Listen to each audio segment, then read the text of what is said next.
Hi. Hi. Another quick one. I've realised, I've been analysing myself and I think I've realised why. Go on, let's get that fly. Good girl. And no fly catcher in here. Unless the flies fly above 3 foot. No, I've just thought of a way to this. I was thinking about why do I like firmly believe this and like I'm so dedicated to what I'm doing after like only 2 years. And I was, I thought, I'll play my own mind games on myself, turn it around on myself. All right, then you always think about other things, think about yourself. I'm like, all right, I will. I guess it was two parts of my personality having a chat.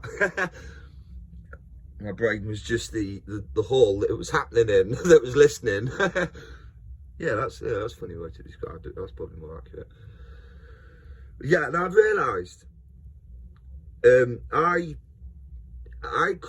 believe things based on deduction,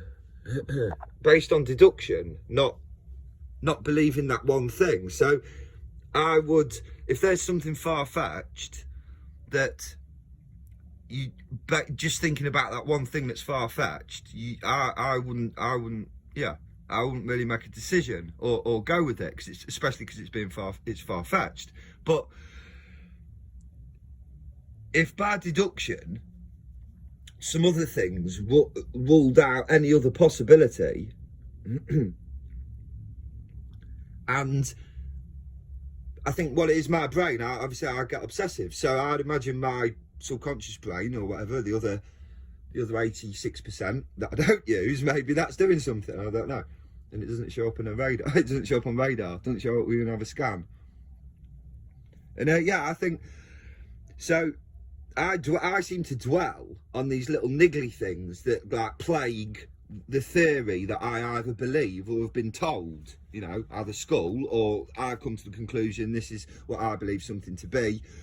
And but in this case, I'm using examples like something far-fetched, and I think again it applies to me, doesn't it? This journey that I've took for 2 years, I think because I've heard so many things that match up with the prophecies, and obviously that was just really the Kickstarter for everything, obviously. But I think because I never believed, I learned it, I never believed it, and not enough to take it seriously anyway, and do something about it. And that's probably the point where other people are now, but which is fair enough. I was there, obviously. I'm not, none of this is negative at all. It's all, I'm just trying to analyse things, and, so that's I'd imagine. That's where probably other people are now. Obviously, listening to what I'm saying, and it's so far fetched. It's ridiculous. I know that. I'm not oblivious to what I say. That's why it's hard saying it. Try saying this with a straight face, sort of thing. But and I realised that the reason I believe things so firmly, enough to do what I'm doing, is because of the deduction that once I'd seen the prophecy, and I'm like, all right, there is water sprouting all over the world. There are very mysterious trumpet sounds being heard. There are phenomena in the sky, like perfectly halo clouds on a perfect day over is it Israel or Jerusalem anyway. Not too long ago, a few years ago, there was a perfect halo of cloud, and it was huge. It was over like a huge area. And the sky around it, which is what got my attention, was completely, I'm going to go for it, blissful, beautiful, the perfect sky that you'd want while you're enjoying a day on the beach. It really was one of them days. It was amazing. Not a cloud in the sky. No, there wasn't. Cheesy but true. There was no cloud in the sky. But there was one. Cloud in the sky.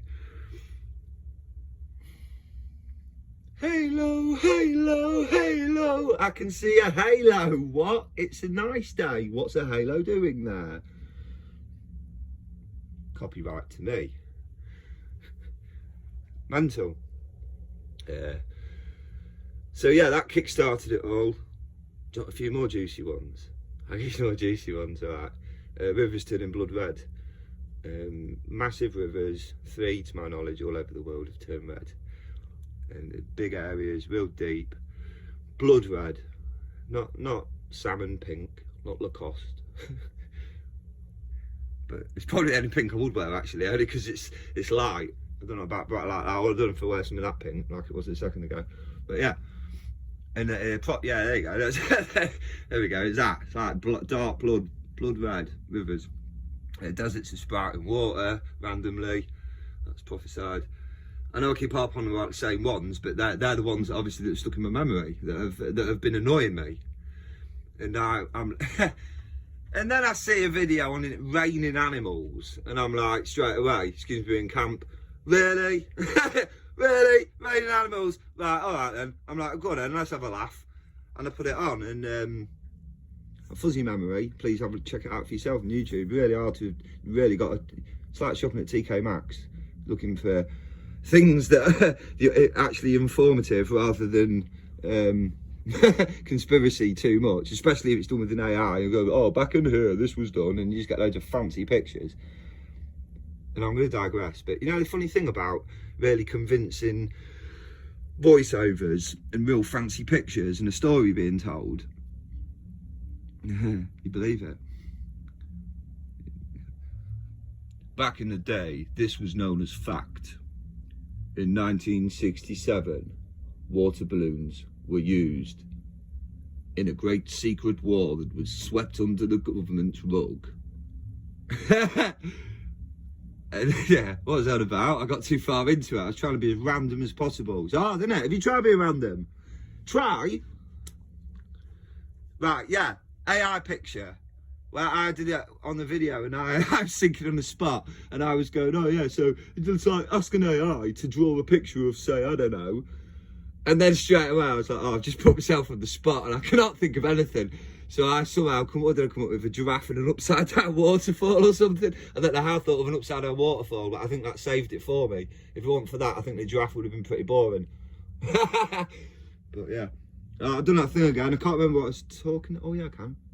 I was going to cut it and quickly stop. I'm going to do it. I can't be bothered to waste time. All right, I'm going to stop and see you in a second.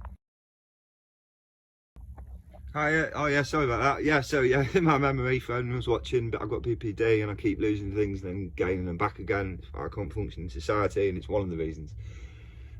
Unfortunately, it's just one of them. But yeah, deduction. Yeah, so I came to the conclusion that I believe things based on deduction, right? So the way I can probably simply explain it is, or try to.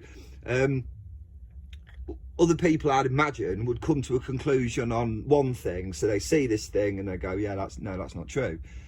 But then they say that it is true. Sorry, for instance, like they believe in something, but then other things that I see that probably because I'm aware of stuff, or maybe other people don't, or they do, but it doesn't bother them. Other little contradicting facts or evidence or things that I'm seeing, even just randomly, it's just like, oh yeah, hold on, well if that's the case, what about that then? That doesn't make sense.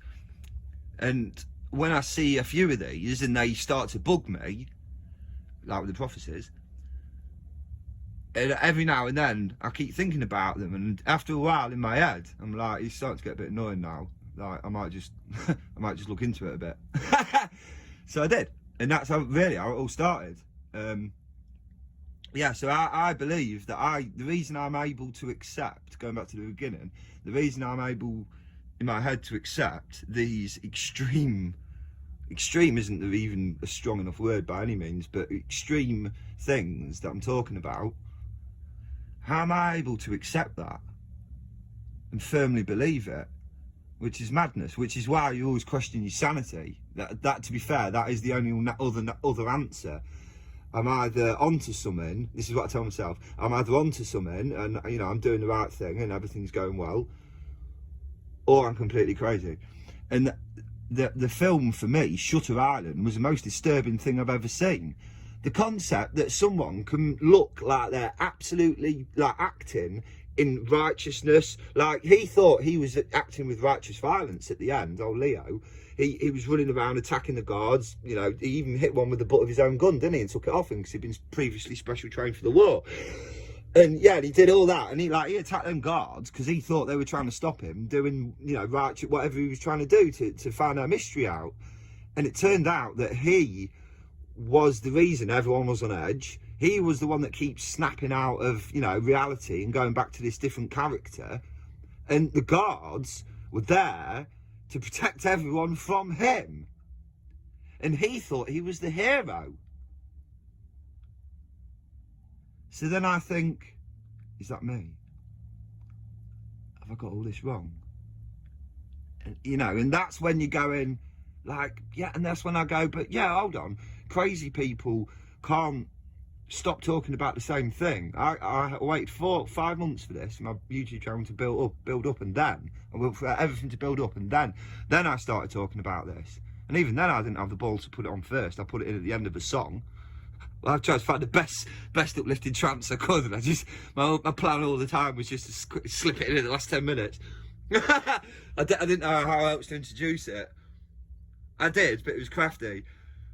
I was going to do a really good build-up, like the best build-up ever, like pretty much as soon as the trance starts, and it was going to be like, you know, euphoric, and then it would have it would start building up, and I like it when it builds up, and in your head you're like, okay, now it's going to kick in, and it's like going down a roller coaster. You're like, wow, here we go, and you know, wondering where it's going to go.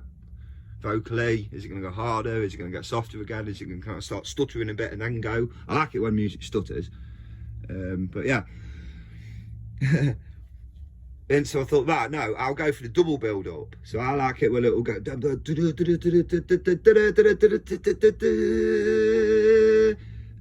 it'll go,